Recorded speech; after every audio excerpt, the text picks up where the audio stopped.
Hi everybody, this is CR number 24, helper video number 2. It says, which of the following is a function? Now, when we are trying to determine whether a graph is a function or not, we are going to perform what's called a vertical line test.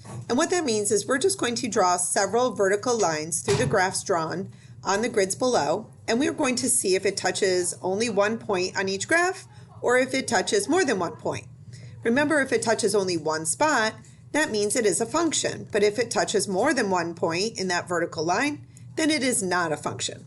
So for this first one, I'm going to go ahead and draw vertical lines through the points that are here on the graph. Here's one, here's another through this point, here's one through this point, and I know my lines are not very straight, sorry about that.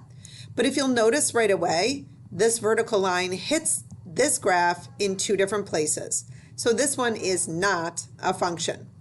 We're going to do the same thing here, and I'm going to go ahead now because I've just realized that a straight line might actually work better.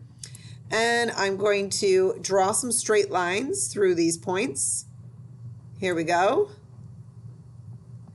I've noticed already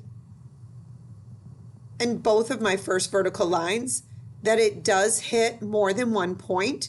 So guess what? B is also not a function. Okay, let's look at C. I'm going to go ahead and draw some vertical lines.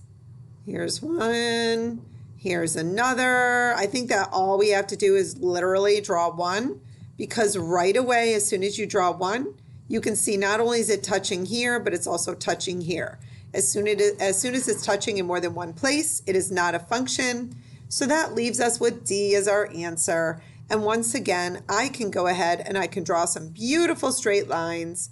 And every time I draw a straight line, or vertical line, I should say, it only touches the graph at one point. So guess what? D is the function. Good luck.